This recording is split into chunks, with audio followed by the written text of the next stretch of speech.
السلام علیکم ورحمۃ اللہ وبرکاتہ۔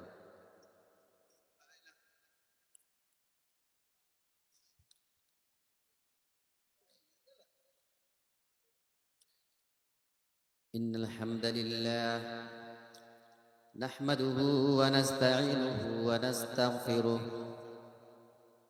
ونعوذ باللہ من شرور انفسنا ومن سیئات اعمالنا، من يهده الله فلا مضل له ومن يضلله فلا هادي له، وأشهد أن لا إله إلا الله وحده لا شريك له،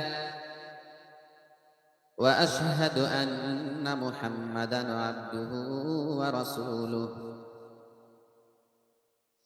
يا أيها الذين آمنوا اتقوا الله حق تقاته ولا تموتن إلا وأنتم مسلمون، يا أيها الناس اتقوا ربكم الذي خلقكم من نفس واحدة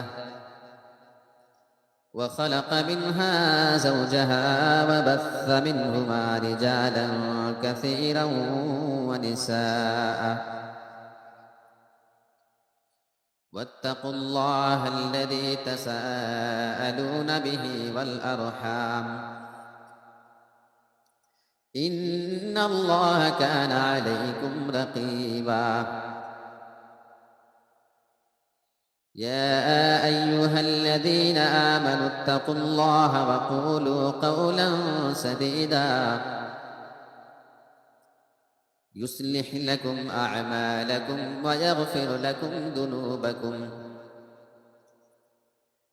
ومن يطع الله ورسوله فقد فاز فوزا عظيما، أما بعد فإن خير الحديث كتاب الله، وخير الهدي هدي محمد صلى الله عليه وسلم، وشر الأمور محدثاتها، وكل محدثة بدعة، وكل بدعة ضلالة، وكل ضلالة في النار۔ أعوذ بالله من الشيطان الرجيم، بسم الله الرحمن الرحيم،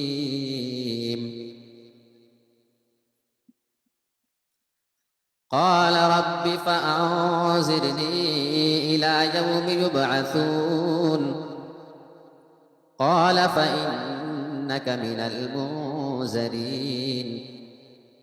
إلى يوم الوقت المعلوم۔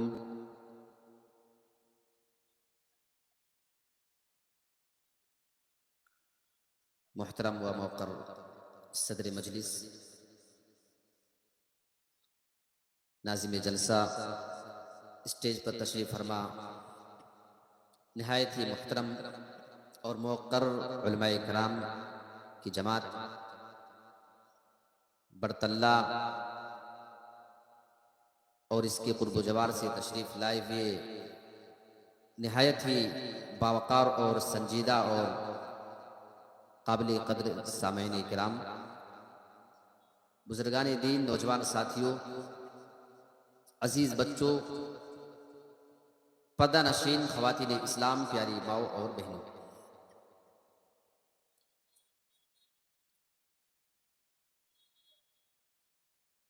جیسا کہ آپ حضرات کو یہ بات معلوم ہے کہ ہمارے چہیتے ڈاکٹر عبدالغفار سلفی صاحب کو یہاں پہ آنا تھا،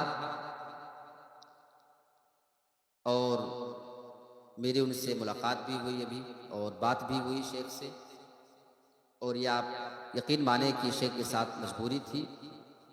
آج ہی صبح وہ اسکول میں پہنچے ہیں اور اس کے بعد وہاں سے واپس یہاں آنا اور کل پھر کلاس جوائن کرنا، کیونکہ وہ سرکاری ٹیچر ہیں، وہاں انگوٹھا لگتا ہے. تو آج کل جو ان کا ابھی ٹائمنگ اسکول کا بتا رہے تھے کہ 2:30 بجے نکلنا پڑتا ہے انگوٹھا لگا کے، اس کے بعد پھر شرکت کرنا یہ ایک طریقے سے ناممکن تھا. لہٰذا شیخ عبد الغفار سلفی حفظہ اللہ کی طرف سے آپ انہیں معذور سمجھیں، اور آپ اس غلط فہمی میں نہ رہیں کہ کمیٹی والوں نے یا جلسہ کرانے والوں نے آپ کے ساتھ کوئی دھوکہ کیا ہے. یقیناً ایسی بات نہیں ہے. حالانکہ ہمارے عبدالسبحان صاحب اور مرشد انصاری صاحب خود مجھ سے بات کر کے کہہ رہے تھے کہ کسی بھی طریقے سے اگر ممکن ہو آپ شیخ سے بات کریں، جو بھی خرچ پڑے یا جو بھی معاملہ ہو ہم اس کے لیے تیار ہیں. لیکن یقین مانیے کوئی بھی صورت نہیں تھی کہ وہ یہاں پہ پہنچ سکتے اور پھر واپس جا سکتے تھے.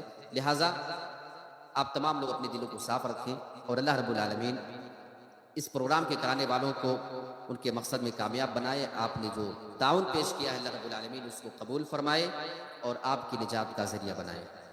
آمین. میں نے آپ کے سامنے سورۃ الحجر کی کچھ آیتیں پڑھی ہیں، اور اس بنا پر آج جو میرا موضوع ہے وہ بہت اہم ہے اور کافی اہمیت کا حامل ہے. میں آپ کے سامنے آج نوجوانوں کے بگاڑ، اس کے اسباب اور علاج کے بارے میں باتیں کرنا چاہتا ہوں. جب ہم نوجوانوں کے بگڑنے کی بات کرتے ہیں کہ نوجوان کیوں بگڑ رہا ہے، نوجوان سیدھے راستے سے ہٹ کر غلط راستے پہ کیوں جا رہا ہے، تو مناسب یہ معلوم ہوتا ہے کہ سب سے پہلے ہم یہ سمجھ لیں کہ جوانی کی اہمیت کیا ہے، جوانی کی ویلو کیا ہے، یہ جاننا اور سمجھنا ہمارے لیے ضروری ہے. آپ قرآن مجید اٹھاتے جائیں، کئی جگہوں پہ اللہ رب العالمین نے جوانی کا تذکرہ کیا ہے، اور اللہ رب العالمین نے یہ بتایا ہے انسانوں کو کہ جوانی کی بڑی ویلو ہے. آپ یہ نہ سمجھیں کہ آپ کو جوانی ملی ہے، آپ کے جسم میں طاقت ہے، آپ جیسا چاہے اس کا استعمال کر لے. جوانی اس وجہ سے آپ کو نہیں دی جاتی ہے. جوانی ملی ہے، اس کی قدر کرنا انسان پہ لازم ہے. اگر جوانی کی ویلو نہ ہوتی، جوانی کا کوئی مقام نہیں ہوتا، تو اللہ تعالیٰ نے قرآن مجید میں جگہ جگہ پر جوانی کا تذکرہ نہیں کرتا. وہ نوجوان جو اللہ پر ایمان لائے، نیک عمل کیا، ان کا ذکر اللہ نہیں کرتا، ان کی تعریف اللہ نہیں کرتا. آپ اٹھائیے سورہ تحریم آیت نمبر 54 کی آیت آپ لے لیں. اللہ رب العالمین نے اس آیت کریمہ میں جوانی کا تذکرہ کیا ہے. اللہ الذی خلقکم من ضعف ثم جعل من بعد ضعف قوة ثم جعل من بعد قوة ضعفا وشيبة يخلق ما يشاء وهو العليم القدير. اللہ رب العالمین بیان فرما رہا ہے وہ اللہ ہی کی ذات ہے جس نے تمہیں کمزوری کی حالت میں پیدا کیا ہے. وہ اللہ ہی کی ذات ہے جس نے تمہیں کمزور چیز سے پیدا کیا ہے. مفسرین نے اس کا دو مفہوم بیان کیا ہے. پہلا معنی اس آیت کریمہ کا یہ ہے کہ اللہ رب العالمین نے تمہیں کمزور چیز سے پیدا کیا ہے، یعنی تمہیں منی کے ذریعے وہ معمولی سا پانی کا قطرہ اللہ نے تمہیں اس سے پیدا کیا ہے. یا اللہ رب العالمین نے تمہیں پہلے کمزور پیدا کیا تھا، یعنی تم بچپنے میں تھے، تم چھوٹے تھے، بلکہ تم بہت ہی زیادہ چھوٹے ہوا کرتے تھے، یہاں تک کہ تمہیں چیزوں کو دیکھ کر کے اس کو سمجھنا نہیں آتا تھا. چیزوں کو سن لیا کرتے تھے، آواز تم سنا کرتے تھے، لیکن اس کو تمہیں سمجھنا نہیں آیا کرتا تھا. تم اپنے دل میں بہت ساری چیزیں پاتے تھے لیکن اس کے بارے میں تم کسی سے سوال نہیں کر پاتے تھے، تمہیں اتنا بھی شعور نہیں تھا۔ اللہ رب العالمین نے تمہیں کمزوری کی حالت میں پیدا کیا ہے۔ ثم جعل من بعد ضعف قوة، پھر اللہ رب العالمین فرما رہا ہے اللہ نے تمہیں پھر کمزوری سے طاقت عطا فرمائی، یعنی اللہ تعالیٰ یہاں پہ پھر جوانی کا تذکرہ کر رہا ہے۔ قرآن میں اللہ جوانی کا ذکر کرتا ہے۔ اب ایک بچہ جب چھوٹا ہے وہ بڑا ہو جاتا ہے، بڑا ہونے کے بعد اسے شعور آ جاتا ہے، دل میں اس کے بہت سے خیالات ہیں، اس کے بارے میں سمجھنا شروع کر دیتا ہے، وہ بہت ساری چیزوں کو سنتا ہے، سمجھ جایا کرتا ہے، اپنی آنکھ سے وہ بہت ساری چیزوں کو دیکھ کر کے اس کو محسوس کرتا ہے، سمجھ جایا کرتا ہے۔ اللہ رب العالمین پھر تمہیں جوانی عطا کر دیتا ہے۔ انسان جب جوان ہوتا ہے، ایک منٹ کے لیے آپ ذرا تصور کریں، انسان جب جوان ہوتا ہے تو اس کی آنکھ بھی مضبوط ہوا کرتی ہے، آنکھوں میں طاقت ہوا کرتی ہے، آنکھوں کی بینائی بہت ہی زیادہ مضبوط ہوا کرتی ہے، کان میں اس کے طاقت ہے، تھوڑی سی آواز کو، دور کی آواز کو بھی وہ سننے پہ قادر ہوا کرتا ہے، اس کا دل بھی مضبوط ہے، پھیپھڑا بھی مضبوط ہے، سارے جسم کے اعضاء اس کے مضبوط ہوا کرتے ہیں، لیبر بھی مضبوط ہے، دماغ بھی اس کا مضبوط ہے، ہاتھ میں طاقت ہے، اس کے پیر میں بھی طاقت ہوا کرتی ہے۔ یہ جوانی کی اہمیت نہیں تو اور کیا ہے؟ لیکن اللہ آگے کیا بیان فرما رہا ہے؟ ثم جعل من بعد قوة ضعفا وشيبة، پھر اللہ رب العالمین تمہیں جوانی دینے کے بعد تم سے وہ جوانی چھین لیتا ہے، پھر تمہیں کمزور اور وہ بوڑھا کر دیا کرتا ہے۔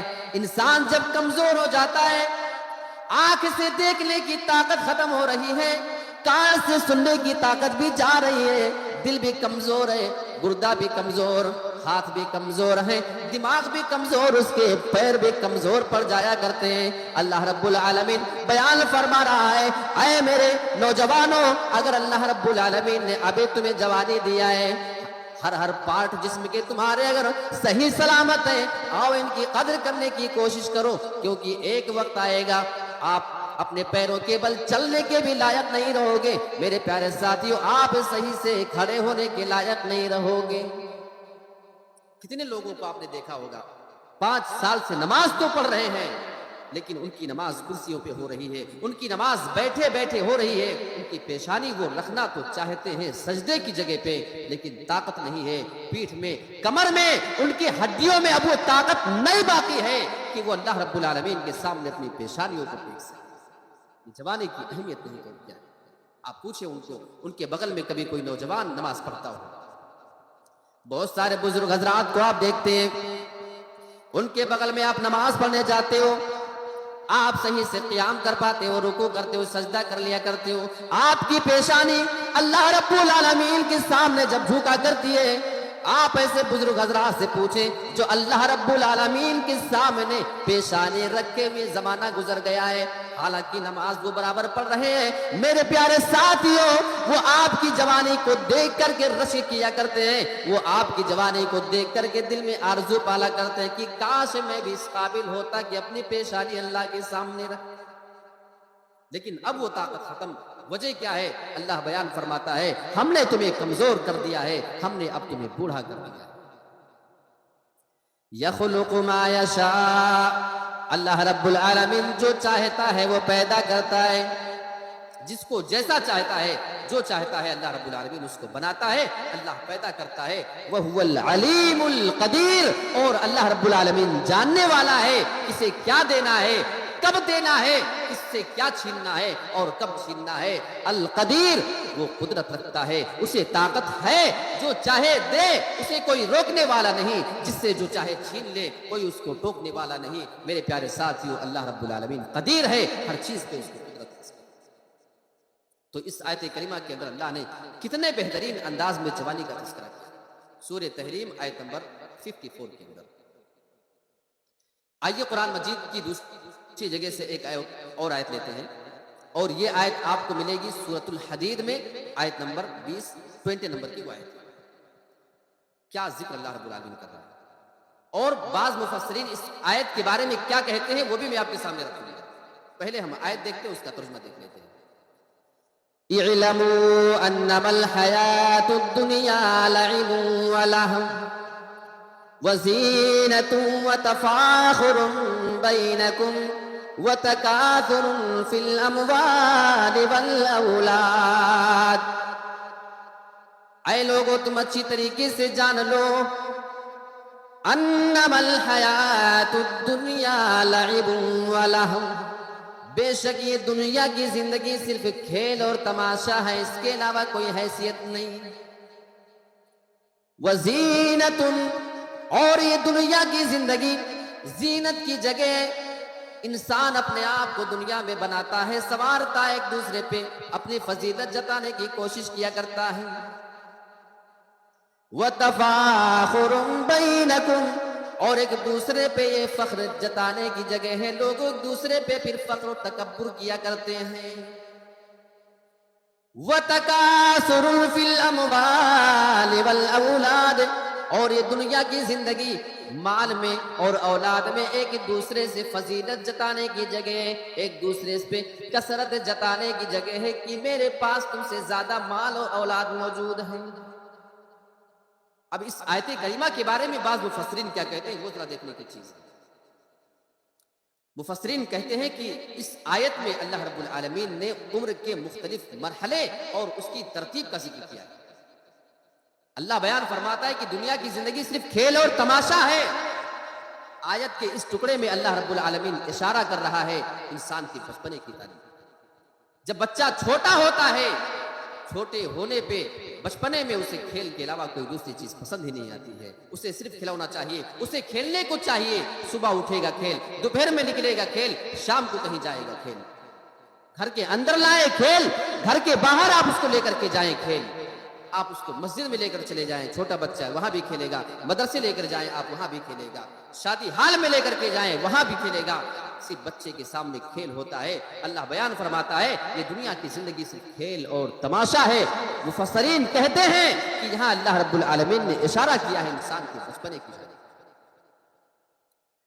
وزینۃ، اور دنیا کی زندگی تو زینت کی جگہ ہے. اس میں اللہ رب العالمین اشارہ کر رہا ہے انسان کی جوانی کی جانب. جب انسان جوان ہوتا ہے وہ جوانی کے مرحلے میں ہوتا ہے.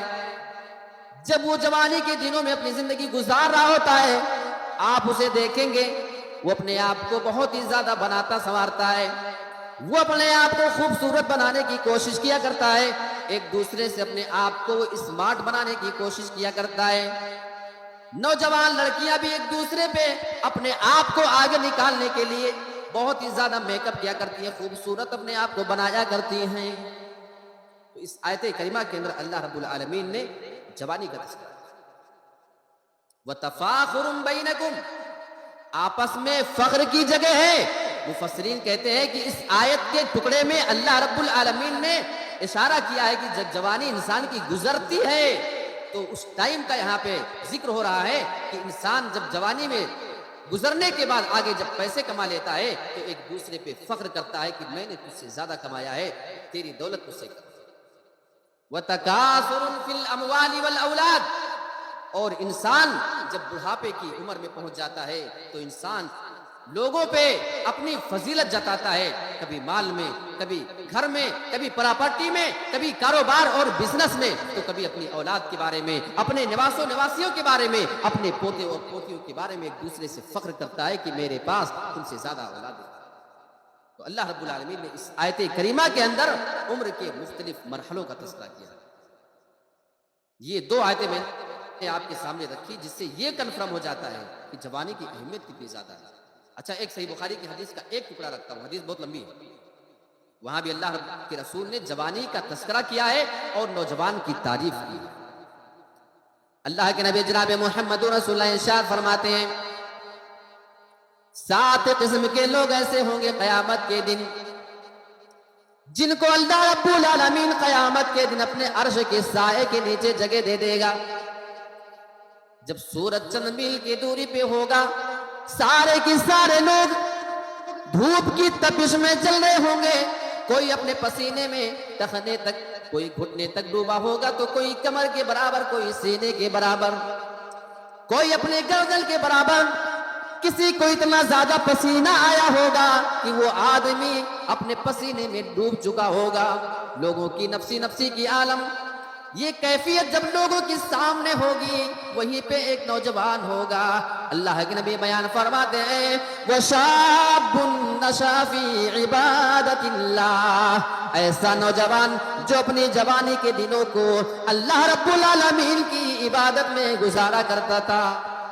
جب وہ جوان ہوا کرتا تھا، وہ نماز بھی پڑھا کرتا تھا، وہ روزے بھی رکھا کرتا تھا، وہ نیکیاں بھی کیا کرتا تھا، سارے قسم کی نیکیاں وہ کیا کرتا تھا۔ اس کی تمام عمر نیکیوں میں گزرا کرتی تھی۔ وہ اللہ رب العالمین کی عبادت کرنے والا بندہ ہوگا۔ اللہ رب العالمین اس مصیبت کے ٹائم پہ اس آدمی کو بلائے گا اور اپنے عرش کا سایہ اس آدمی کو دے دے گا۔ کتنا خوش نصیب ہوگا وہ آدمی جب سارے لوگ دنیا میں کسی آدمی کو کتنا پسینہ آ جائے۔ بڑے بڑے مزدور آپ نے دیکھے ہوں گے، بڑے سے بڑے دھوپ میں کام کرنے والے آپ نے دیکھے ہوں گے، پسینہ نکلتا تو ہے، جسم سے نکل کے پیروں تک چلا تو جاتا ہے، لیکن آج تک ہم نے کسی کو نہیں دیکھا ہے کہ کوئی اپنے پسینے میں ٹخنے کے برابر بھی ڈوب جائے کہ وہاں تک پسینہ جا کر کے جمع ہو جائے۔ پسینہ نکلے گا تو بہہ جائے گا، زمین میں جائے گا بہہ جائے گا، اتنا پسینہ نہیں نکلتا ہے۔ میرے پیارے ساتھیوں، زیادہ پسینہ انسان کو نکل جائے تو انسان کو چکر آنا شروع ہو جاتے ہیں، اس کے جسم کی طاقت ختم ہو جایا کرتی ہے، وہ بندہ بے ہوش بھی ہو جاتا ہے۔ آپ ذرا تصور کرو، یہ تھوڑے سے پسینے کا حال ہے، کل قیامت کے دن جب لوگ اپنے پسینے میں ڈوب رہے ہوں گے، اتنا سخت دن ہوگا، اور اس موقع پہ اگر اللہ رب العالمین ایک بندے کو بلائے، اے میرے پیارے بندے عبداللہ، تو عبد الرحمن ہے، محمد ہے، احمد ہے، فلا فلا نام لے کر اگر پکار لیا جائے، تو اس گرمی میں کیا کر رہا ہے، اس سورج کی تپش میں تو کیا کر رہا ہے، تجھے نہیں معلوم کہ تو اپنی جوانی کا استعمال اللہ کی عبادت میں کیا کرتا تھا۔ میرے پیارے ساتھیوں، اگر ایسے نوجوان کو اس ٹائم پہ اللہ کے عرش کا سایہ مل جائے، اس سے زیادہ خوش نصیب کون نوجوان ہو سکتا ہے؟ جوانی کی کیا اہمیت ہے، جوانی میں عبادت کرنے کا مقام بہت اونچا ہے۔ اب اس کے بعد میں یہ چیز آپ کے سامنے رکھنا چاہوں گا کہ انسان جو نوجوان ہوتا ہے اس کے بگڑنے کے ریزن کیا ہے، وہ جو سیدھے راستے سے ہٹ رہا ہے اس کے اسباب کیا ہیں، سبب کیا ہوتے ہیں جس کی وجہ سے وہ بگڑ رہا ہوتا ہے۔ میں نمبر وائز آپ کے سامنے رکھوں گا تاکہ باتوں کو سمجھنے میں آپ کو سہولت ہو۔ سب سے پہلے نمبر پہ جو بات میں آپ کے سامنے رکھ رہا ہوں، انسان کا اپنا وقت فضول کا برباد کرنا۔ آپ دیکھیں گے کسی لڑکے کو پورے دن موبائل میں ٹائم خراب کر رہے ہیں، کوئی کرکٹ دیکھ رہا ہے 5-5 گھنٹے، کوئی کچھ کر رہا ہے، کوئی گیم کھیل رہا ہے تو کوئی کچھ کر رہا ہے۔ اپنے وقت کو کس طریقے سے انسان برباد کر رہا ہے، بلا ضرورت انسان اپنے وقت کو برباد کرتا ہے۔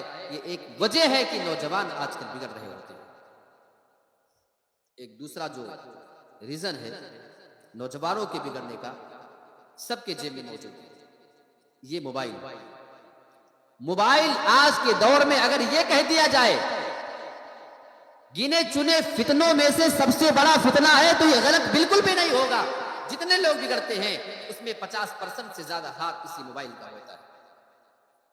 دن بھر واٹس ایپ کا استعمال، فیس بک کا استعمال، انسٹاگرام کا استعمال، یوٹیوب میں غلط چیزیں اور فحش ریلز کے دیکھنے کا، اور اسی طریقے سے اس میں گیم کھیلنے کا، لوڈو گیم ہے تو فری فائر گیم ہے، نہ جانے کیا کیا۔ خیر یہ ساری چیز تو ہم لوگ اتنا دیکھتے سنتے بھی نہیں، اتنا آئیڈیا بھی نہیں، لیکن نہ جانے کیا کیا لوگ کر رہے ہوتے ہیں۔ موبائل کا ایک نقصان آپ کو بتاؤں، آپ کو لگتا ہے کہ یار مولانا صاحب ہم ٹائم پاس کرنے کے لیے کھیل لیتے ہیں تو اس میں غلط کیا ہے؟ آؤ میں آپ کو بتاتا ہوں، اللہ کی قسم آپ کی یہ عادت آپ کو کہاں تک لے جا سکتی ہے۔ ایک آدمی کی تھوڑے ٹائم پہلے ویڈیو وائرل ہوتی ہے، وہ آدمی حجر اسود کے پاس بیٹھا ہوا تھا مکہ کے اندر، مسجد حرام کے حصے میں حجر اسود کی تھوڑی سی دوری پہ وہ کالا پتھر جس کو سامنے سے دیکھنے کے لیے ہماری آنکھیں ترسا کرتی ہیں، وہ آدمی حجر اسود کی تھوڑی سی دوری پہ بیٹھا ہوا ہے، اپنے موبائل فون کو نکالتا ہے اور اس میں وہ لوڈو کا گیم بیٹھ کر کے کھیلنا شروع کر دیتا ہے۔ اس کی ویڈیو کسی بندے نے پیچھے سے بنا کر کے اس کو شیئر کر دیا۔ میرے پیارے ساتھیوں، اس سے بڑا نقصان اور موبائل کا کیا ہو سکتا ہے؟ انسان کو یہ موبائل اس کے گھر میں تو برباد کر رہا تھا، مسجدوں میں اس کو برباد کر رہا تھا، لیکن آج یہ فتنہ اس کو خانہ کعبہ میں بلکہ حجر اسود کے سامنے بیٹھ کر موبائل میں وہ لوڈو کا گیم کھیلنے پہ مجبور کر دے رہا ہے۔ میرے پیارے ساتھیوں، آپ اپنے بچوں کو ایسی چیزوں سے بچاؤ جو آپ کے بچوں کا مستقبل، ان کا فیوچر برباد کر رہے ہوتے ہیں۔ آج چھوٹے چھوٹے بچوں کو چشمہ لگ رہا ہے، 5 سال کا بچہ ہے، 10 سال کا بچہ ہے، اس کو چشمے کا پاور اتنا ہے کہ 50 سال کے آدمی سے بھی زیادہ پاور اس کو ابھی سے لگ رہا ہے۔ اس میں صرف اور صرف دین ہے تو یہ موبائل فون کا، یا تو ٹی وی یا یہ موبائل فون، تیسری کوئی چیز نہیں۔ میرے پیارے ساتھیوں، اگر آپ اپنے بچے کو، اچھا میں سوچتا ہوں کبھی کبھی کہ پچھلے زمانے کی طرح اگر آج کے نوجوانوں کو جہاد کرنا ہوتا، گھوڑے کا زمانہ ہوتا اور گھوڑے پہ بیٹھ کر ان کو اگر دشمنوں کا مقابلہ کرنا ہوتا، میدان میں کتنے منٹ ٹکتے بیچارے، جو جوانی میں ہی ان کو چشمہ لگ رہا ہے، بنا چشمے کے ان کو کچھ دکھائی نہیں دیتا ہے نہیں؟ چشمہ لگائے ہیں تو ٹھیک دکھ رہا، چشمہ ہٹا دو وہاں کیا ہو رہا ہے کچھ نہیں پتا چلے گا۔ اگر ان کو گھوڑے پہ بٹھا کر چھوڑ دیا جائے اور لڑائی شروع ہو جائے اور کہیں چشمہ گر جائے تو یہ ہو گئے بے ہتھیار، جنگ کر پائیں گے؟ سوچو ذرا، تصور کرو۔ انسان کی آنکھیں اللہ رب العالمین کی بہت بڑی نعمت ہے۔ آنکھ کی بات آئی تو مجھے اللہ رب العالمین کہ قرآن مجید میں ایک الفاظ یاد آتے ہیں، أَلَمْ نَجْعَلْ لَهُ عَيْنَيْنِ وَلِسَانًا وَشَفَتَيْنِ۔ اللہ رب العالمین قرآن مجید کے اندر بیان فرما رہا ہے، کیا ہم نے انسان کی یہ 2 آنکھیں نہیں بنائی ہیں؟ قرآن میں اللہ رب العالمین نے ہماری دونوں آنکھوں کو بہت ہی بڑا اپنا انعام بتایا ہوا ہے۔ ایک انسان کی آنکھیں دنیا سے چھین لی جائیں، اللہ کی قسم اسے پتہ ہی نہیں ہوتا ہے کہ دنیا کس رنگ کی ہے، کس کلر کی ہے۔ اس کی بیوی اس کے سامنے موجود ہوا کرتی ہے، بچے بھی موجود ہوا کرتے ہیں، کھیلا کرتے ہیں، وہ کودا کرتے ہیں، ان کی آوازیں تو سنتا ہے، لیکن آج تک اسے معلوم نہیں کہ ہمارا بیٹا کس شکل و صورت کا ہے، ہماری بیٹی کیسی ہے، ہماری بیوی کیسی ہے۔ میرے پیارے ساتھیوں، اللہ رب العالمین نے آنکھوں کو یہ بہت بڑی نعمت قرار دی ہے، لہٰذا اس نعمت کی قدر و قیمت کو پہچاننے کی بھی ضرورت ہے۔ وَلِسَانًا، اللہ بیان فرماتا ہے ہم نے تمہارے لیے ایک زبان بھی بنائی ہے۔ زبان اللہ کی بہت بڑی نعمت ہے۔ اچھا، زبان کا ایک کام یہ ہوتا ہے کہ ٹیسٹ پتہ چلتا ہے، ذائقہ معلوم ہوتا ہے کہ وہ چیز کیسی ہے کھانے میں۔ زبان کا ایک کام ہے، ہمارے کھانے کو وہ ہلاتی ہے، دانتوں کے آس پاس اس کو مکس کرنے کا کام، وہ ایک مشین ہے ہلانے والی۔ جیسے جب گھر بنتا ہے تو اس میں وہ مشین آتی ہے نا مسالے کو مکس کرنے والی، یہ زبان ہمارے اندر وہی کام کرتی ہے۔ زبان کا ایک کام ہے بولنا بھی، زبان کا صحیح استعمال کرنا یہ بہت ضروری ہے۔ خیر میں اس جانب نہیں جانا چاہ رہا ہوں۔ أَلَمْ نَجْعَلْ لَهُ عَيْنَيْنِ وَلِسَانًا وَشَفَتَيْنِ، اللہ رب العالمین بیان فرما رہا ہے ہم نے انسان کے 2 ہونٹ بنائے ہوئے ہیں۔ اے اللہ، تو نے جس جگہ پہ ہمارے ہونٹ بنائے وہاں پہ اس کا کیا کام تھا؟ سب سے پہلی بات تو یہ ہے کہ ہونٹ ہمیں انسان کو خوبصورتی دیتا ہے۔ ہونٹ جس جگہ پہ ہے جیسا ہے بہت خوبصورت جگہ پہ سے ہے۔ کوئی سوچے کہ کسی اور جگہ ہوتا، کسی اور انداز میں ہوتا، اللہ کی قسم بہت بھدا معلوم ہوتا۔ اللہ رب العالمین نے انسان کو بہترین ڈھانچے میں، بہترین شکل و صورت میں، بہترین انداز میں بنایا ہے، اس کو پیدا کیا ہے۔ اچھا، ہونٹ کا ایک کام تو یہ معلوم ہے، ہم بولتے ہیں تو ہمارے الفاظ کچھ ادا ہوتے ہیں جب ہونٹ ملتے ہیں۔ ہونٹ خوبصورتی دیتا ہے، یہ 2 کام۔ ایک اور کام آپ بتائیے ہونٹ کا۔ ایک تیسرا کام ہے، جب انسان کھانا کھا رہا ہوتا ہے، آپ لقمہ منہ میں ڈالا کرتے ہیں، انسان اپنے منہ میں بریانی ڈال رہا ہوتا ہے، چاول ڈال رہا ہوتا ہے، دانت اسے پیستا ہے، زبان اس کھانے کو ہلا رہی ہے، اس کو مکس کر رہی ہوتی ہے۔ اگر ہمارے ہونٹ یہاں پہ نہ ہوتے تو ہم جو کھانا منہ میں ڈال کر زبان سے ہلا رہے ہوتے ہیں، دانت سے اس کو چبا رہے ہوتے ہیں، وہ چھٹک کر نکل کر کے منہ کے باہر آ کر کے کپڑے خراب کر دیتا۔ اللہ بیان فرما رہا ہم نے تمہارے 2 ہونٹ بنائے، بہت کام کے ہیں۔ آپ آیتوں پہ غور کریں، پھر آپ کو اللہ رب العالمین کی نعمتیں سمجھ میں آئیں۔ تو میں آپ کے سامنے یہ ذکر کر رہا تھا کہ وقت انسان کے لیے بہت اہم ہے، اور یہ موبائل کا جو فتنہ ہے یہ انسان کو کہاں سے کہاں لے کر کے جا رہا ہے۔ ایک اور ویڈیو میں نے دیکھا تھا اور واقعی حیرت ہوتی ہے کہ انسان کیسے کیسے بگڑ رہا ہے۔ انسان کو جوئے کی جو عادت ہوتی ہے نا، یہ کہاں کہاں لے جاتی ہے۔ اب یہ ضروری نہیں کہ وہ لوگ جوا کھیل لیتے۔ ایک ویڈیو آتی ہے، کچھ حاجی ہیں بیچارے، وہ مسجد حرام میں بیٹھے ہوئے ہیں مکہ کے اندر، اور یہ احرام وغیرہ سب باندھے ہوئے ہیں، تاش کا پتہ لے جا کر کے وہاں پہ کھیل رہے ہیں۔ ایک سے ایک لوگ واقعی پڑے ہوئے دنیا میں۔ لوگوں کے گناہ اتنے قسم کے ہیں کہ اس کو کہاں تک بیان کیا جائے اور کہاں کہاں پہ انسان کو سمجھایا جائے۔ اچھا، مجھے جب بات مکہ کی آئی تو ایک واقعہ مجھے یاد آتا ہے۔ بہت سارے لوگ جاتے ہیں نا بیچارے، حج عمرہ کرنے جائیں گے تو معلوم ہے کچھ لوگ تمباکو گٹکا وغیرہ لے کر کے جاتے ہیں کہ وہاں نہیں ملے گی تو ہم اتنے دنوں تک وہاں رہیں گے کیسے؟ ہوتا ہے کہ نہیں آپ کے یہاں؟ بہت سارے لوگ اپنے وہ چیزیں لے کر کے چلے جاتے ہیں۔ ایک آدمی گیا سعودی کے اندر اور وہ اپنی جیب سے تمباکو نکال کر اس کو رگڑ کر کے جیسے رکھا تو ایک پولیس والا تھا، تو پولیس والا دوڑا اس کو ڈانٹنے کے لیے اور عربی میں ڈانٹا اس کو۔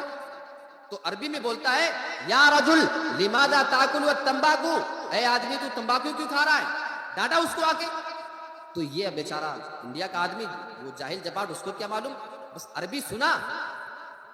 اب اس پولیس کے پاس گیا اور اس کو پکڑا اور چمٹ کے لگا رونے اس کو۔ وہ پولیس دھکا دیا، رہے کیا کر رہے ہو تمہیں، کیا ہوا، رو کیوں رہے ہو؟ اس نے کہا، اللہ کی قسم آج پہلی بار مجھے معلوم ہوا ہے کہ تمباکو کھانے کی بھی کوئی دعا ہوتی ہے جو آج تم نے مجھے بتا دی۔ یہ سمجھا کہ یہ دعا بتا رہا ہے کہ تمباکو کی یہ دعا آتی ہے، جبکہ عربی میں وہ ڈانٹ رہا تھا اس کو۔ تو انڈیا والوں کا کام ایک سے ایک ہوتا ہے۔ کسی کو عجوبے دیکھنا ہے تو حج اور عمرے کے ٹائم پہ جب یہ لوگ جاتے ہیں ان کے حالات آپ دیکھ سکتے ہیں۔ تو اس موبائل نے انسان کو کہاں سے کہاں پہنچایا ہے۔ موبائل کا غلط استعمال یہ انسان کی زندگی برباد کر دیتا ہے۔ تیسری چیز بہت اہم ہے میرے پیارے ساتھیو، ذرا غور سے سمجھیں۔ انسان اپنے آپ کو فضول میں نہ رکھے، زیادہ فری نہ رکھے، اپنے آپ کو کسی دینی یا دنیاوی ضروری کام میں لگا کر کے رکھے تاکہ شیطان کا حربہ اس کے اوپر نہ چلنے پائے۔ جب انسان فری ہوتا ہے آپ دیکھیں گے کبھی کبھی شیطان آ کے دماغ میں یہ خیال ڈالتا ہے کہ یہ ایسا، تو کبھی شیطان آتا ہے تمہارے دل میں یہ باتیں ڈالتا ہے کہ یار دیکھو یہ کیسے وہ کیسے، اور شریعت کے بارے میں، اللہ کے بارے میں آپ کے دل میں غلط غلط خیالات ڈالتا ہے جب انسان خالی ہوتا ہے۔ انسان جب بزی ہے، دنیاوی کام کر رہا ہے، کاروبار کر رہا ہے، محنت کر رہا ہے، نماز پڑھا، روزہ کیا، آیا کھایا پیا، سو گیا، صبح فجر کی نماز پڑھا، شیطان کا اثر اس کے اوپر نہیں چلنے پاتا۔ اور یہ ابلیس کی جو بات کر رہا ہوں نا، اتنا خطرناک ہے، آپ اس کے بارے میں ذرا اندازہ کریں۔ جس کی باتوں میں ہم آتے ہیں، آپ جانتے ہیں، آپ کی آنکھوں میں آنسو آنا چاہیے یہ باتیں جان کر۔ اللہ رب العالمین کتنا بڑا الزام اس نے لگایا ہے۔ آئیے ذرا اس پوری آیت کو دیکھتے ہیں۔ اٹھائیے سورۃ الحجر، آیت نمبر 36، 37، 38، 39 اور 40، یہ 5 آیتیں میں آپ کے سامنے رکھ رہا ہوں۔ کیا بہترین بات اللہ کر رہا ہے۔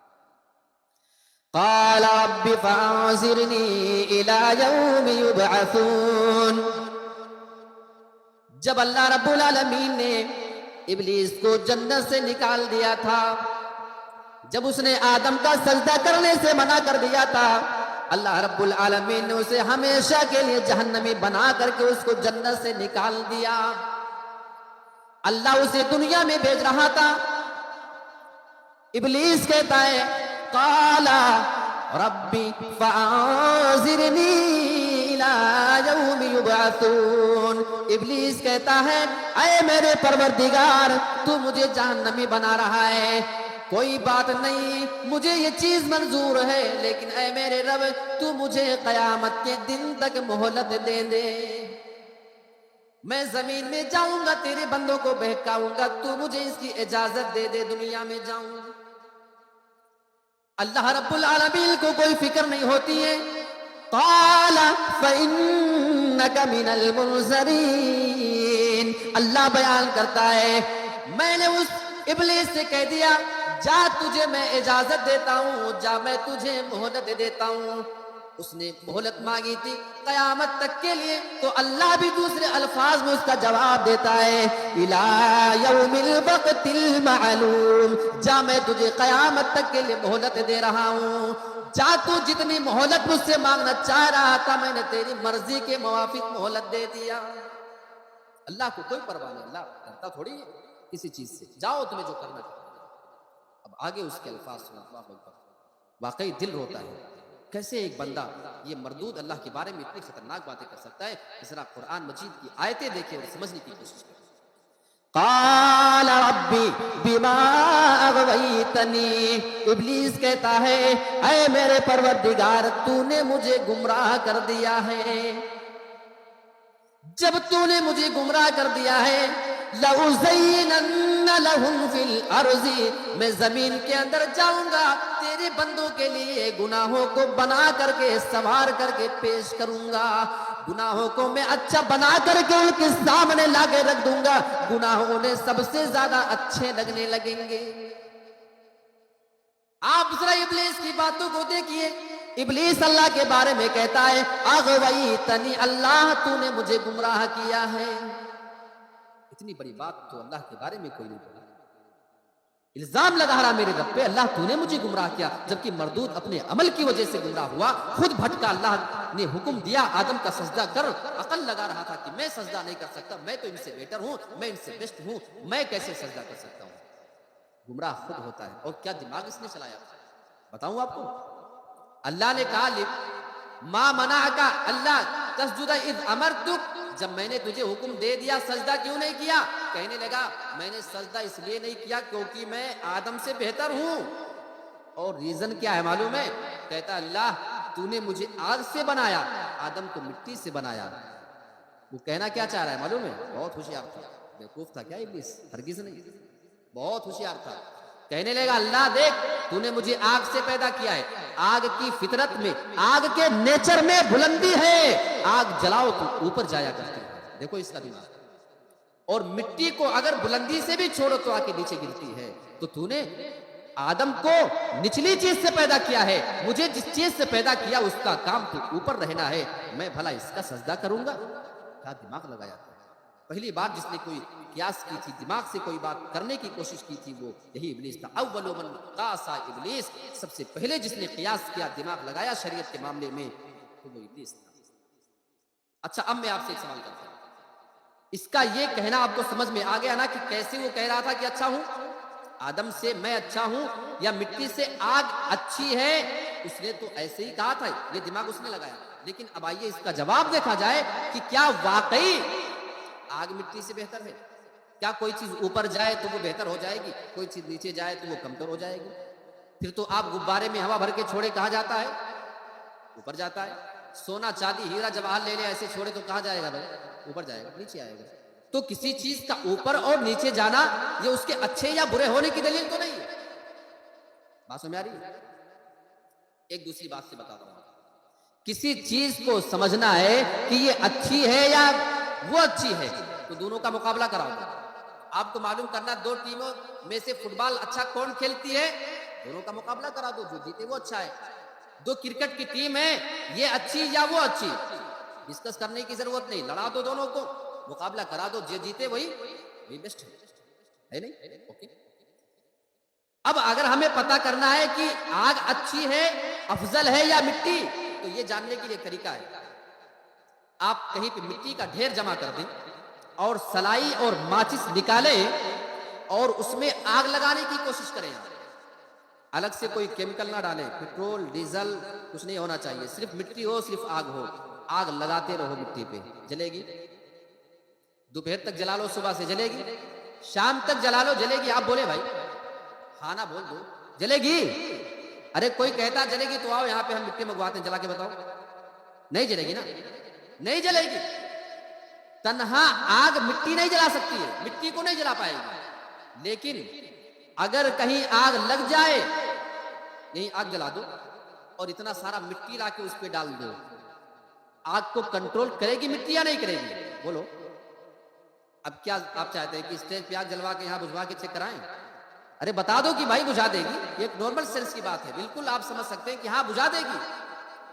اگر اسی مقدار میں مٹی ڈال دی جائے تو آگ پہ کنٹرول پا لے گی، اس کو دبا دے گی۔ پیٹرول پمپ پہ یہ بالو اور مٹی کیوں رکھے ہوتے ہیں؟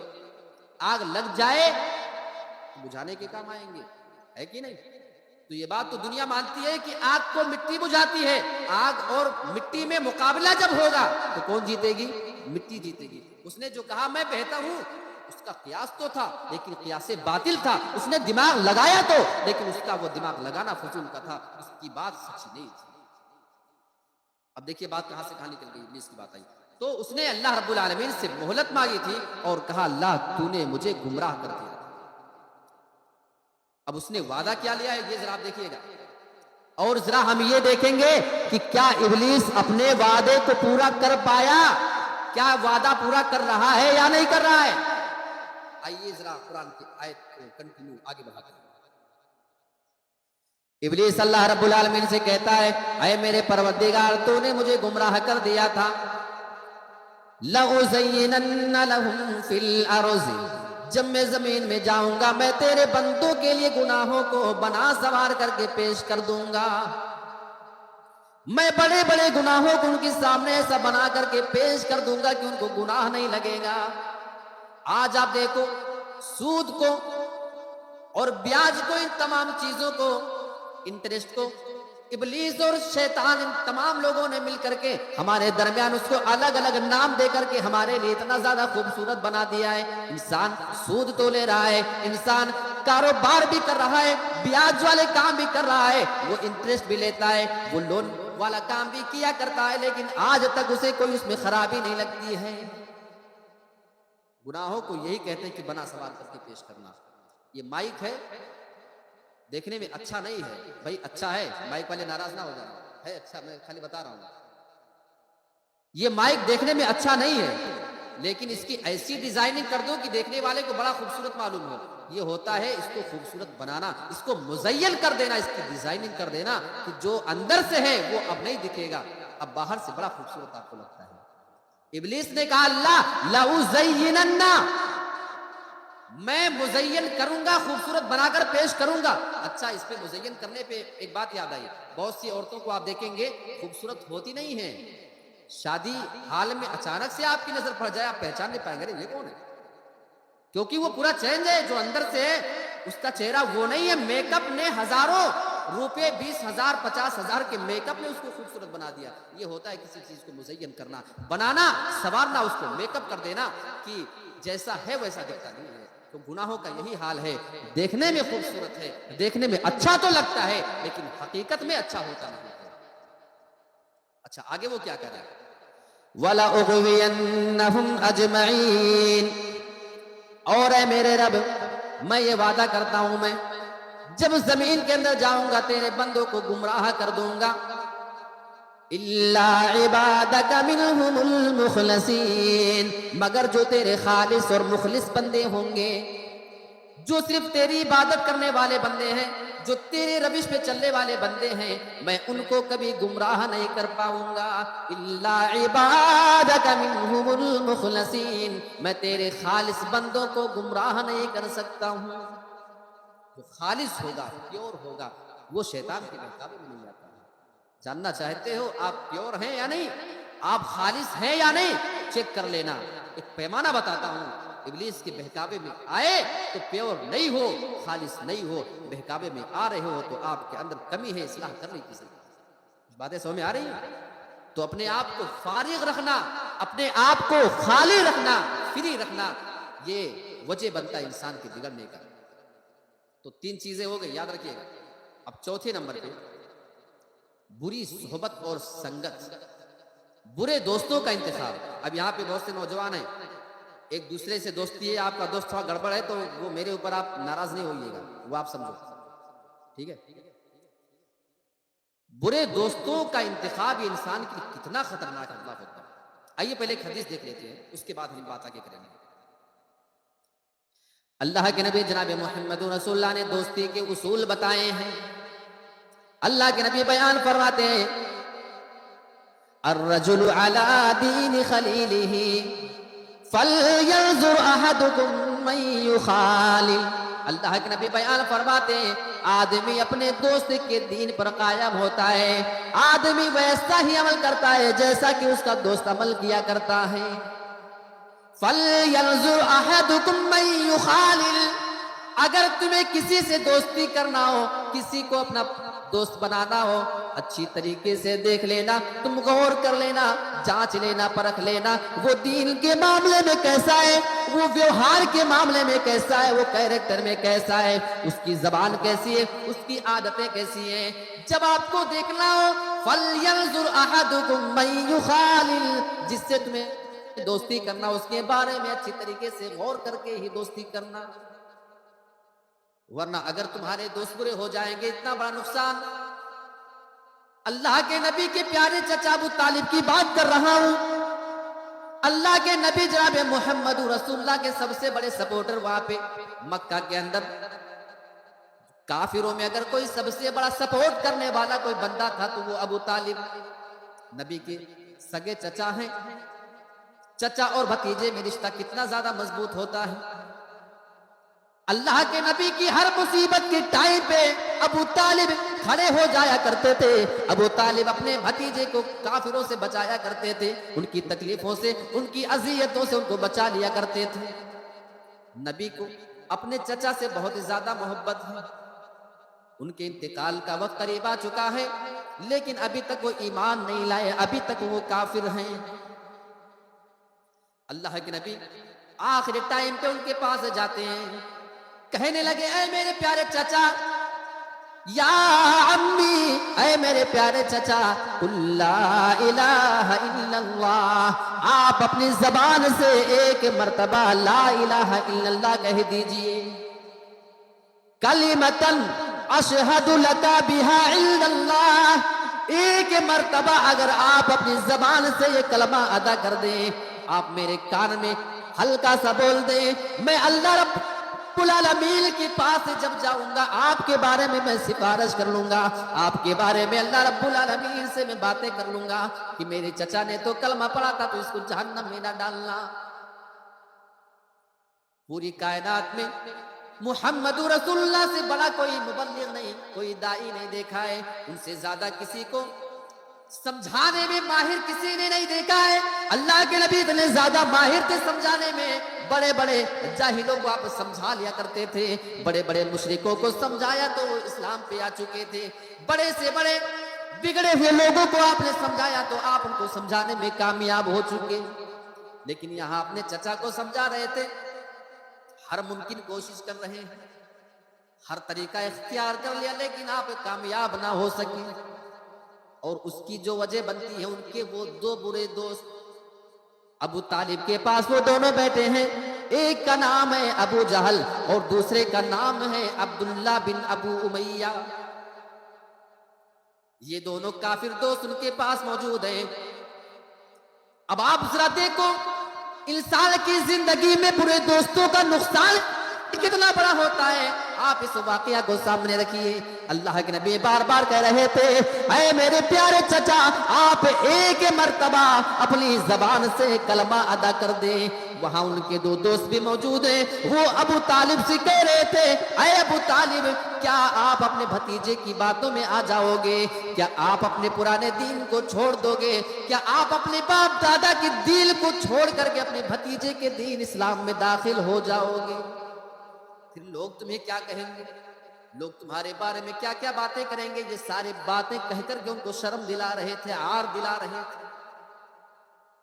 پوری دنیا کا سب سے بڑا مبلغ، سب سے بڑا دائی سمجھا رہا ہے، لیکن برا ہو ان دو برے دوستوں کا، ان کے اس جملے کی وجہ سے ابو طالب ایمان نہ لا سکے، اور انتقال کے ٹائم پہ ان کی زبان سے جو جملہ نکلتا ہے میں اپنے باپ دادا کے دین پر مرتا ہوں، میں اسلام قبول نہیں کرتا۔ دیکھ رہے ہیں برے دوستوں کا نقصان اللہ ہوتا ہے۔ انسان کو دوستی بہت سوچ سمجھ کے کرنا چاہیے۔ تو برے دوستوں کا انتخاب، غلط سنگت انسان کو کس طریقے سے نقصان پہنچا سکتی ہے، کبھی کبھی اس کے ایمان پہ خطرے آ جاتے ہیں۔ تو یہ کتنا نمبر ہو گیا؟ 4 ہوا۔ نوجوانوں کی بگڑنے کے یہ 4 اسباب ہیں۔ اب 5ویں نمبر پہ آتا ہوں، نشے والی چیزوں کا استعمال۔ سارے نوجوانی تو سامنے یہ بیچارے ہیں، پان، گٹکا، سگریٹ، بیڑی ہے نہیں؟ ہاں، یہ تمام چیزیں، شراب تک بھی مسلمانوں میں عام ہے۔ کیا نہیں ہو رہا آج مسلمانوں میں؟ ہر وہ کام جو غیر کرتے ہوں ہم نہ کرتے ہوں، ایک کام آپ بتائیں۔ وضع میں تم ہو نصارا تو تمدن میں ہنود، وضع میں تم ہو نصارا تو تمدن میں ہنود، یہ مسلمان ہیں جنہیں دیکھ کے شرمائیں یہود۔ آج مسلمانوں میں ایسے کون سے کام جو غیر کرتے ہو مسلمان نہ کرتا ہو؟ آج ان کے درمیان شراب عام ہے، آج ان کے درمیان پان سگریٹ اور گٹکا عام ہے، آج ان کے درمیان یہ تمام نشے آور والی چیزیں عام ہیں، یہ اس کے عادی ہو چکے ہیں۔ اور افسوس تو یہ ہے کہ یہ اسے غلط بھی نہیں سمجھتے ہیں۔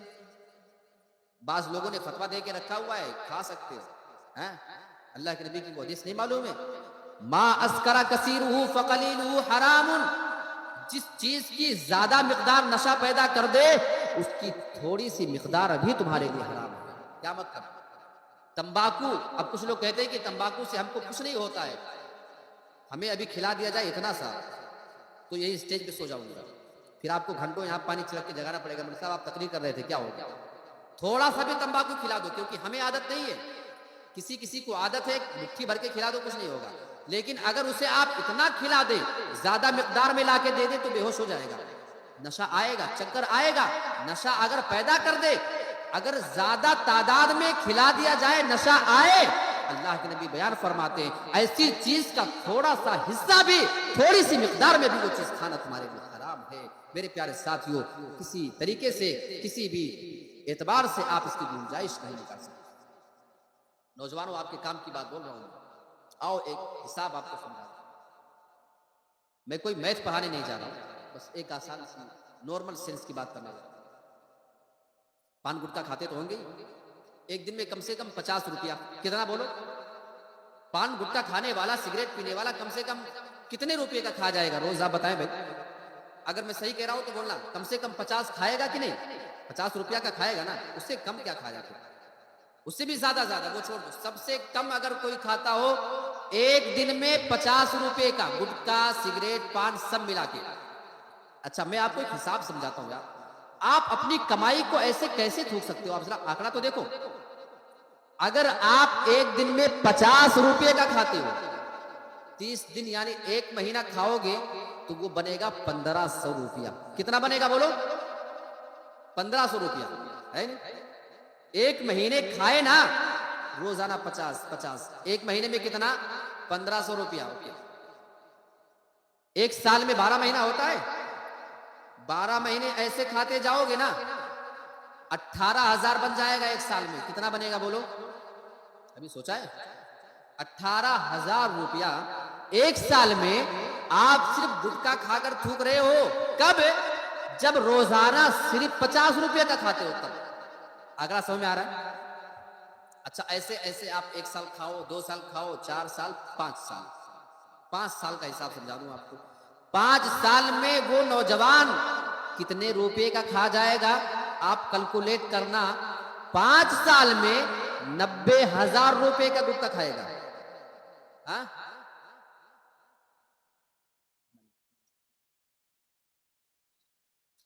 5 سال میں کتنا کھائے گا؟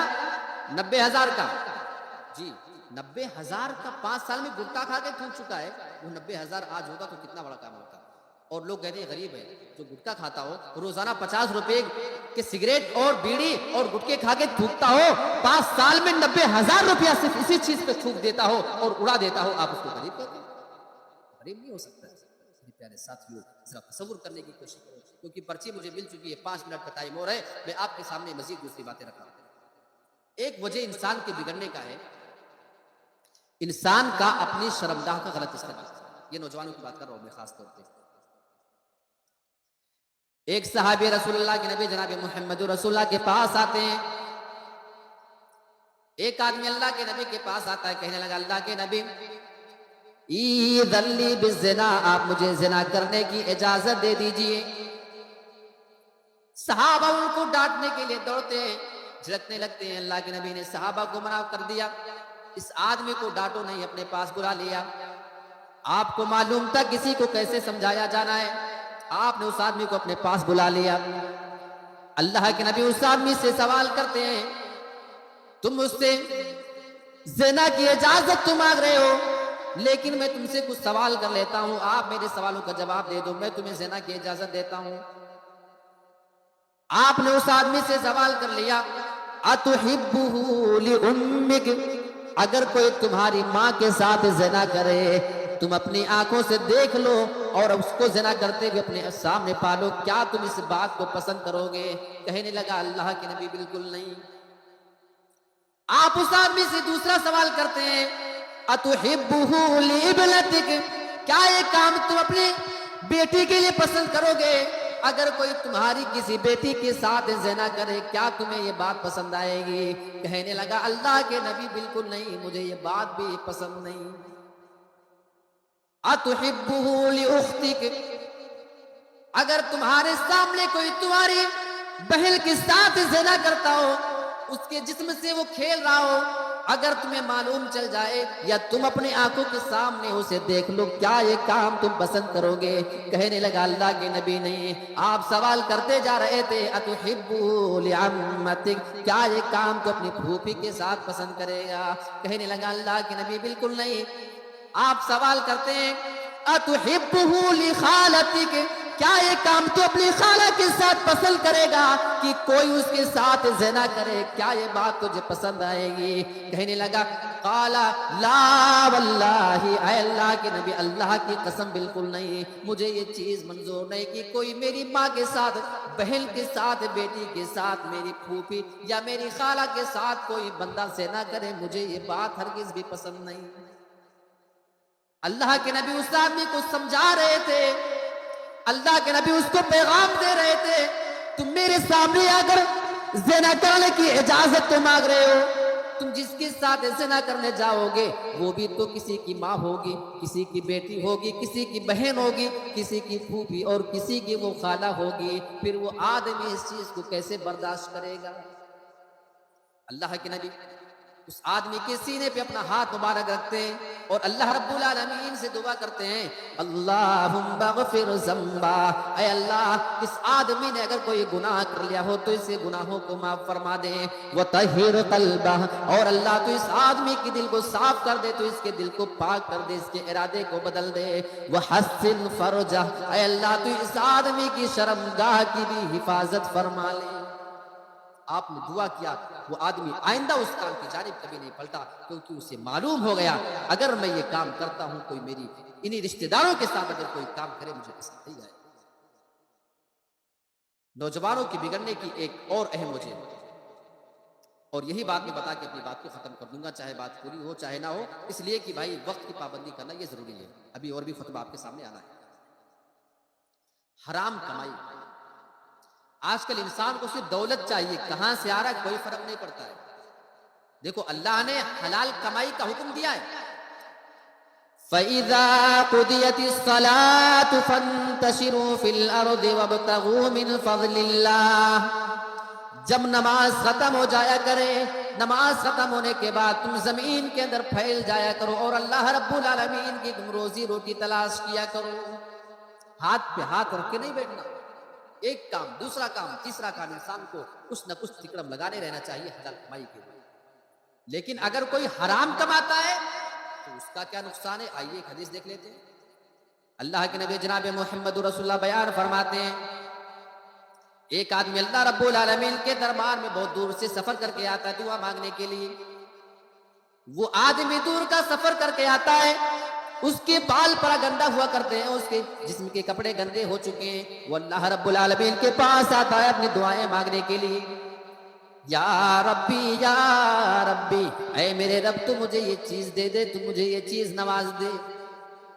اللہ کے نبی بیان فرماتے ہیں وہ آدمی اللہ رب العالمین سے بہت ساری چیزیں مانگ رہا ہے، اپنی ضروریات مانگ رہا ہے، شاید اسے اولاد نہیں اولاد مانگ رہا ہے، شاید وہ روزی روٹی میں پریشان ہے، اس کے گھر میں تنگی چل رہی ہے، اس کے لیے دعائیں مانگ رہا ہے، شاید وہ کسی بیماری میں مبتلا ہے، اس کے بارے میں دعائیں مانگ رہا ہے، کسی بھی چیز کے بارے میں وہ دعائیں مانگتا ہے، بار بار اللہ کے سامنے وہ ہاتھ اٹھاتا ہے، لیکن اللہ کے نبی بیان فرماتے ہیں وَمَطْعَمُهُ حَرَامٌ، لیکن اس آدمی کا کھانا حرام کا ہوا کرتا ہے، وَمَشْرَبُهُ حرام، اس آدمی کا پینا بھی حرام کا ہوا کرتا، جو چیز پیتا ہے وہ حرام کا۔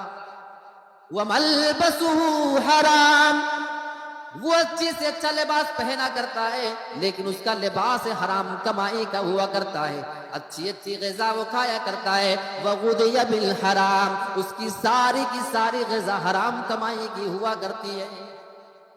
وہ رب کے سامنے آ کر دعائیں کرتا ہے، فَأَنَّا يُسْتَجَابُ لِذَلِكَ، اس آدمی کی پھر دعائیں اللہ قبول کیسے کرے جو کھاتا حرام کا ہے، پیتا حرام کا ہے، پہنتا حرام کا ہے۔ میرے پیارے ساتھیوں، ہو سکتا ہے آپ کو ایک پیغام دے کر کے میں آج جانا چاہتا ہوں، آپ اللہ سے شاید کسی کو اولاد نہ ہوئی ہو، وہ اللہ سے 2 4 10 سال سے دعائیں مانگ رہا ہے، شاید آپ کی کاروبار میں تنگی ہے، آپ بہت زیادہ مجبور و لاچار ہیں، شاید آپ کسی بڑی بیماری میں مبتلا ہیں، شاید آپ اپنے بچے کے لیے دعائیں کر رہے ہیں لیکن آپ کو دعا وہ قبول ہوتے ہوئے نہیں دکھ رہی ہے۔ آپ اس ادا پہ غور کریں، کہیں ایسا تو نہیں آپ حرام کھاتے ہیں، حرام پیتے ہیں، حرام پہنتے ہیں، آپ کی ساری غذا وہ حرام کی ہے، کہیں ایسا تو نہیں کہ آپ کی دعائیں اسی وجہ سے قبول نہیں ہوتی ہیں؟ اور آپ خود اپنی اداؤں پہ ذرا غور کریں، آپ خود اپنی اداؤں پہ ذرا غور کریں، ہم اگر عرض کریں گے تو شکایت ہوگی۔ انسان کو غور کر لینا چاہیے، خود دیکھو، خود سمجھو ہمارے اندر کیا کمی ہے۔ ضروری یہ نہیں ہے کہ کوئی دوسرا آ کے پکڑ کے بتائے، اپنی کمیوں کو تلاش کرے، خود اللہ رب العالمین سے تعلق جوڑنے کی کوشش کرے۔ جو کمی آپ کے اندر ہے، بتانا بہت ساری چیزیں تھی مجھے اور بھی اس کے علاوہ، لیکن وقت کی قلت کی وجہ سے میں اپنی بات مزید آگے نہیں بڑھا سکتا ہوں، کیونکہ مجھے اب یہی اسٹیج سے ہی نکل جانا ہے۔ اللہ رب العالمین سے میں دعا کرتا ہوں کہ پروردگار تو ہم تمام مسلمان بھائیوں کو کہی گئی تمام باتوں پہ عمل کرنے کی توفیق عطا فرما، آمین۔ وآخر دعوانا ان الحمد للہ رب العالمین، والسلام علیکم ورحمۃ اللہ وبرکاتہ۔